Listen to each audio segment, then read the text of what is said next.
Sanibonani uDr. Thabile waLavu Clinic. Iclinic yamadoda eseThekwini. Ngibhala page 9 welanga langempela sonto.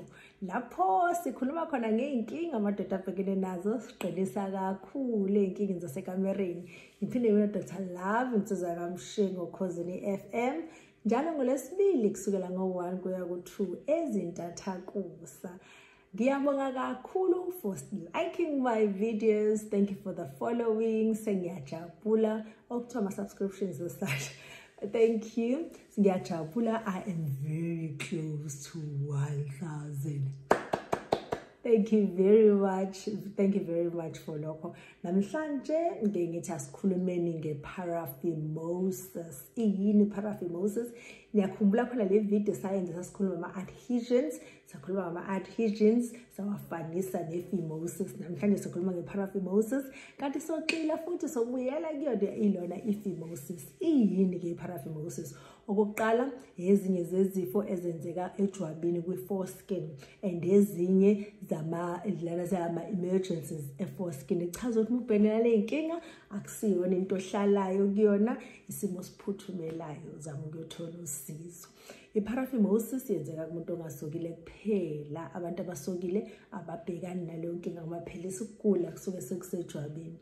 Khumbula masikhuluma kahle isitho somuntu osethe sime kanjena kulula ukubonza isandla. Lokhu sikubiza nge-glans penis ikhinqi, lokhu sikubiza nge-shaft umzimba ngesiZulu, angazi ligama ekubizwa ngayo. Kodwa ke siyazi ukuthi isikhumba se-shaft masiqhubeka senze ijwabu sibuye singene ilona inaso lesikhumba extra ikhinqi esikhona.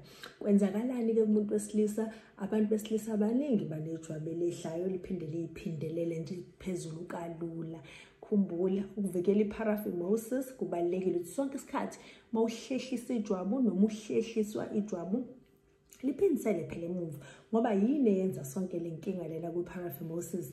Yenziwa ukuthi isuke ehlehlisiwe ijwabu langaphindiselwe emuva. Malike lahlehlisiwe langaphindisele emuva kwenzakalani? Liyahlala libambe la liqinise base kwenzakalani? Kunegazi ngithi imthambo yalingenisa lihamba under high pressure maliyongena. Mase liphuma phela lihamba kahle, asekho pressure so ucabanga ukuthi lingene under high pressure kwase kuyavaleka la akukho lula ukuthi liphume. Lokho kwenza ukuthi uloku kuvuvukala la ngaphezulu. Ukuvuvukala kwenzani? Ubuhlungu obukhulu owakaba naso lesifo uqonda kahle lobuhlungu esikhuluma ngakho. Kwenzakalani ke la mase kuvuvukela? Kuba buhlungu ukuze kuqale nokushintsha umbala mase uhlala isikhathi eside. Owake wabona umuntu ophethwe lesifo noma yena sake samphatha uyazi kunendlela ethile abahamba ngayo ngoba suke sebenza sure ukuthi akuthinti lutho phela kuleyo ndawo. Lesifo lesi ngesikhathi abantu bazobe besibiza ukuthi ukubhajwa. Ngisho sike senza sonke umuntu uthi ubhajiwe liqonda ukuthi kuvuvukela i-paraphy suke ne-paraphymosis isikhathi esiningi. Ngiyazi ukuthi endaweni engafani ukubhajwa kusho uqonda into engafani, ningaze ningibulale. Kuqonda indawo engafani kodwa khona indawo lapho uma bekhuluma ngokubhajwa khona kukhulunywa nge-paraphymosis. I-paraphymosis masikuphethe ke wenze njani? Ngenxa yobuhlungu nayo into osukubhekene nayo kubalulekile ukuphuthuma uyothola usizo. Usizo silithola phi ke? Uyesibhedlela, uyakudokotela noma ikuphi la ubona khona ukuthi ukliniki la ubona khona ukuthi ungathola usizo. Mawusufikile esibhedlela kwenziwani ke mawuphethwe i-paraphymosis? Ufakwa inambisi zobuhlungu lana ngoba phela siyazi ukuthi usukusebuhlungweni vele akulula ukuthi kumane kwenziwe noma yini ezokwenziwa kuze kuqale ukuncishiswa. Mase ukuthi into ebalekile bengakwenza into esingavulwa lana ukuthi phela likwazi ukuphindela emuva, kanti kwabanye abantu kuyakwazi ukuthi mase kudanjiswa ubuhlungu likwazi ukuthi linyuseke noma kwehliswe lokuvuvukala ukuze likwazi ukunyuseka. Mokaba ne-paraphymosis kuchaza ukuthini? Kuchaza ukuthi asho ngabe soka kade engasiyo into oyibona ungathi udinga ukuyicabangela noma ufuna ukuyicabangela, kodwa mase ufike lapho kubalekile ukuthi ucabangele. Kungani ke sithi kubalekile ucabangela kulona? Ngoba mayike yakubamba kodwa kunamathuba ukuthi uphinde kubambe futhi. Khumbula i-paraphymosis isimo esiphuthumayo, akusiyona into ekunika isikhathi sokuthi ucabange ukuthi ufuna ukwenzani. Asibuyele la kwi-phimosis. Khumbula ukuthi sakhuluma ngani? Sakhuluma ngento sathi i-phimosis.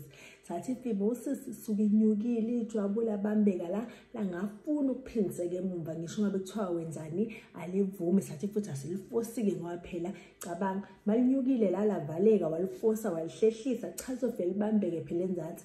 Uyabona ukuthi uyobususa kuphi? uyobususe kwi-phimosis wayisa kwi-paraphymosis. Khumbula futhi okunye kubalulekile ukuthi sithe i-phimosis chaza ukuthi ibambe ngaphezulu akusisona isimo esiphuthumayo, yinto ongayithathela isikhathi nje lokuyisukumela.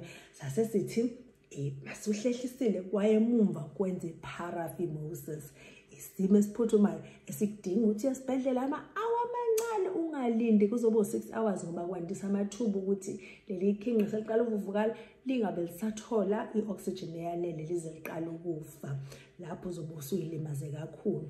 Lapho ijwabu lihlehlile ungakwazi ukuliphindisela emumva, isimo esiphuthumayo leso. Isikhathi esiningi-ke into eyenzeke ey'nganeni ey'sencane lena noma kubantu abasizwayo, ukusizwa noma mhlawumbe bayagezwa benziwani kwenzeka iphutha lokubahlehlisa. Ngisho sinye isikhathi abanye abantu lebahlehlela lapho benza ucansi behlehlelwe ijwabu bengabe sacabangela ukuliphindisela emumva. Kodwa-ke futhi yenzeka kakhulu nabantu lapho ufakwe ipayipi esibhedlela noma kwenzeka into ey'thile kube nokuthi ungabusaphindiselwe emumva mase kuba naleyo nkinga.